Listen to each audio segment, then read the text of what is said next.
Ассалаумағалейкум, құрметті Ернар Education YouTube арнасының көрермендері, сіздермен жас ағартушы және жеке қаржыны басқару бойынша маман, мен Спабек Ернар Маратбекұлы. Менің YouTube арнамды қарап отырғандарыңыз үшін үлкен алғысымды білдіремін. Осы видеоны соңына дейін қарауға кеңес беремін, құрметті достар. Өйткені бүгінгі видеода мен сіздермен өте пайдалы, сіздердің өмірлеріңізді өзгертетін бір біліммен бөлісетін боламын. Жалпы біз қаржылық сауаттылық ғылымының әртүрлі сабақтарын түсіруді жалғастырып келе жатырмыз. Бүгін, әлхамдулилля, Аллаға шүкір, біз 24-ші сабаққа келіп жеттік. 24-ші сабақтың тақырыбы, жалпы бай болғың келсе, бизнес серіктес таба біл, яғни жалпы серіктес таба біл, өзіңнің партнеріңді анықта деп аталады. Енді қаржылық сауаттылық ғылымы бұл қаржыны дұрыс басқаруды, оны қалай жұмсауды, сол жөніндегі білімдерді үйретеді. Жалпы қаржыны табуға келетін болсақ, қаржыны табу бұл аса қатты үлкен мәселе емес. Яғни сіздер белгілі бір білімді алатын болсаңыздар және оны амалға асырып практически жасайтын болсаңыздар, ондай жағдайда сіздер Алла бұйыртса ақшаны таба аласыздар. Бұдан соң қаржыны жұмсау бар, оны дұрыс орынға салу бар. Міне осының барлығын мен өзімнің жалпы сабақтарымда бөлісіп келе жатырмын. Енді бүгін сіздермен мен бизнес серіктес таба біл деген тақырыпты қозғайтын боламын. Жалпы үлкен қаржы табу үшін бизнес жасау өте маңызды. Яғни бірінші актив бұл бизнес болып табылады, екінші актив недвижимость, үшінші акция, төртінші шикізаттық ресурстар екенін мен алдыңғы сабақтарда айтып өткен болатынмын. Енді мен сіздерге айтатыным, сол бизнесті құру үшін сіздерде партнер болу керек, яғни серіктес. Осы жерде мынаған мән беру керек. Бизнес серіктесті қалай табамыз және онымен қалай жұмыс жасау қажет. Міне осы жөнінде сіздерге мен қазір өзімнің біліммен, тәжірибемен бөлісетін боламын. Енді бизнес серіктес деген біріншіден кім? Ол сізбен бірге сол бизнесті жасайтын, бизнестің дамуына мүдделі адам. Осы жерде мынадай бір железный правило дейді, яғни темірдей тәртіп болады. Досыңмен бизнес жасама, бірақ бизнес серіктесіңмен дос бол деген ереже жұмыс жасайды. Неге? Өйткені досыңмен егер бизнес жасайтын болсаң, онда қаржыға байланысты, тағы басқа мәселелерге байланысты түсініспеушілік туындап, сен досыңды жоғалтып алуың әбден мүмкін.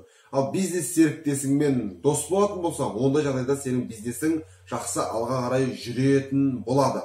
Енді серіктесті қалай табамыз? Серіктесті табу үшін әлбетте сіз бірінші өзіңіз сияқты адамды іздеуіңіз керек. Яғни, мәселен, қандай да бір бизнес жасаймын дедіңіз, сол бизнеске сіз өзіңіздің серіктесіңізді тартуыңыз керек. Яғни, ол серіктес сізбен бірдей ойлайтын, және сол кәсіптің дамуына мүдделі, және сол кәсіптің дамитынына сенетін, жалпы идеяға сенетін адам болуы қажет. Мысалға, мен қазір өзімнің бір жобамды айтып өтейін. Ол менің өзімнің аударған өмірде шектеу жоқ деген кітабым. Яғни сол кітапты Алла бұйыртса шығарып біз жақында сатып бастаймыз. Және осыған дейін 1000 данасын саттық. Ол жерде менің серіктесім Баймұрат деген менің ағайым болып табылады. Ол сол кітап саласында мықты маман, жалпы кітаптың қандай кітаптың халыққа өтетінін жақсы біледі, түсінеді және сол идеяға ол сенеді және өзі тәжірибесімен жасап жүрген адам. Міне көріп тұрсыздар ғой, мен бір идеяға сеніп тұрмын және менің серіктесім де сеніп тұр. Яғни екеуміз сол кітаптың сатылатынына, жақсы халыққа пайдасын тигізетініне сеніп тұрмыз. Енді тағы бір мысал, жақында мен Алла бұйыртса бір жобаға тағы да кіріп жатырмын, яғни павловния егу бойынша. Енді павловния егу бойынша жобаға кіріп жатырмын. Ол жерде менің серіктесім өзімнің Айбек есімді нағашы ағам.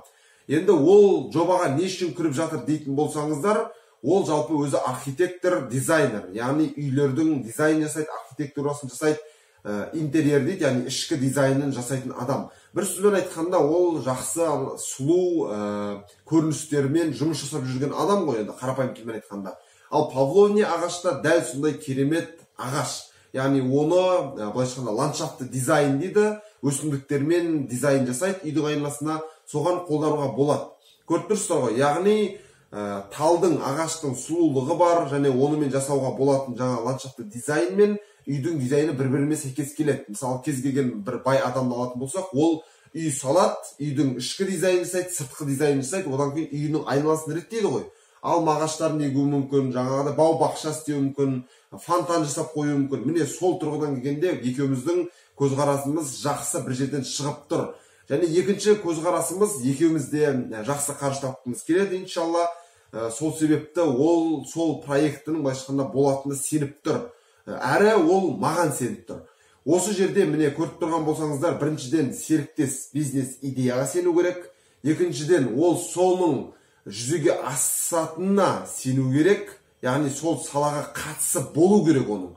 Ал мүлде қатысы болмайтын болса, мәселен шахтада жүрген жаңағы минералды ресурстар сатумен айналысып жүрген адамды әкеп білім саласына отырғызып қоя алмайсың. Яғни ол одан ешқандай қақпайды, шәрт етпейді деген әңгіме да. Сол себепті ол біріншіден сол саланы кішкене болсын білу керек. Үшіншіден серіктеске сену керек. Яғни сіз осы видеоны көріп отырған адам бір бизнес идея жасайтын болсаңыз, сіздің серіктесіңіз бірінші сол идеяға сену керек. Сол идея жүзеге асатын саладан оның хабары болу керек. Және үшіншіден ол сізге сену керек. Сізге. Яғни сіздің бизнесмен ретіндегі қабілетіңізге сенсе, ол серіктесіңіз онда сізбен жақсы жұмыс жасайды. Ал егер сізге сенбесе не болады? Сізге сенбесе онда ода күмән деген нәрсе басталады. Жалпы пайғамбарымыз Мұхаммед Мұстафа саллаллаху алейхи уассалам жалпы исламда айтқан күмәннен қашыңдар деген. Яғни қандай да бір жерде күмән болса, ол күмәнді не былай болмау керек, не былай болмайды, ол не жақсы болып кетпейді, не жаман болып кетпейді, ортадан тұрып қалады. Сондай кезде күмән болса, одан былайша айтқанда қашып кеткен дұрыс дейді ислам бойынша.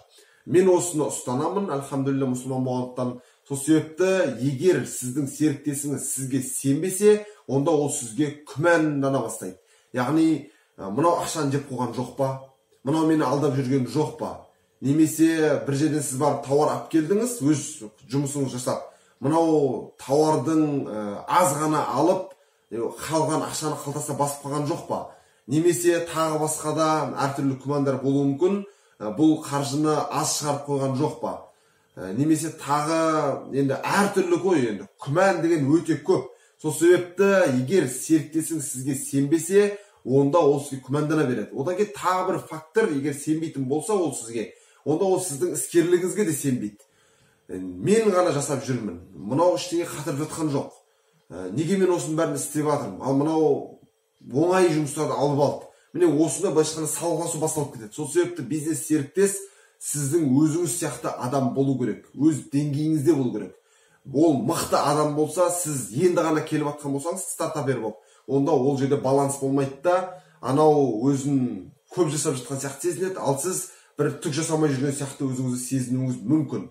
Немесе сіз өзіңіз жақсы бизнесті қағасыз, бизнесті былайша айтқанда түсінесіз, ал сіздің серіктесіңіз мүлде түсінбейді, енді ғана бизнеске келіп оқып жүрген кітаптарды сондай адам болса, ондай жағдайда керісінше жағдай орын алады. Сол себепті бизнес серіктесінің сізге сенуі өте маңызды. Және сонымен қатар жаңағы алдындағы екі ережені ұмытпау керек. Ол ең бірінші идеяға сену керек, жүзеге асатынына болатын нәрсе екеніне сену керек. Екіншіден ол жаңағы бизнес идея жүзеге асатын саланы түсіну керек. Яғни жаңағы мәселен кітап саласын айттық қой, кітап саласы ма? Кітап саласында жаңағы Баймұрат ағайдың оның тәжірибесі бар, ол кітап сатып жүр, ол оны түсінеді. Павлов не болатын болса, ол жерде де ол ландшафтты дизайнға қатысы бар. Сол себепті дизайн саласында, яғни интерьер, үй дизайнында жүрген адам оны түсініп тұр. Міне осындай түсінетін және сізге сенетін серіктесіңіз таба алсаңыз, алла бұйыртса сіздің кәсібіңіз өрге жүзетін болады. Ал егер өкінішке орай сіздің серіктесіңіз нашар болып шықса, онда сіздің бизнесіңіздің күйреу қаупі өте жоғары, құрметті менің көрермендерім. Сол себепті бизнес жасайтын кезде бизнес партнерді дұрыс тапқан дұрыс. Немесе ИП ретінде өзіңіз жеке жасағаныңыз қайырлы болады. Не серіктесіңіз жақсы, адал, іскер болу керек, өзіңіз сияқты әлбетте. Немесе жалғыз өзіңіз ИП ретінде жалдамалы жұмысшыларды алып, сөйтіп бизнесті жасай берсеңіз болады. Негізі серіктеспен жасаған әлдеқайда тиімді, өйткені дана қазақта біздің бабаларымыз айтады, бір бастан екі бас жақсы дейді. Сол себепті негізі серіктеспен жұмыс жасап үйренген өте дұрыс болады. Сонымен қаржылық сауаттылық ғылымының 24-ші сабағы осындай болды, құрметті қандастар. Видео ұнаған болса, астына лайк басып, арнаға тіркеліп, және өздеріңіздің сұрақтарыңызды қойып, былайша айтқанда қолдауларыңызды білдіріп кетулеріңізді өтінемін. менің еңбегімді бағалаңыздар дегім келеді. Сонымен қаржылық сауаттылық ғылымының 24-ші сабағын аяқтаймыз. Ең бастысы видеоны достарыңызбен бөлісіп, тегін білімді басқа жандарға да сауап үшін жақсылық жасап бөлісіп отырсаңыздар, нұр үстіне нұр болады. Келесі қаржылық сауаттылық ғылымының сабағында кездескенше сау сәлеметті болыңыздар. Сіздермен бірге болған жас ағартушы мен сыбабек Ернар Маратбекұлы. Келесі кездескенше.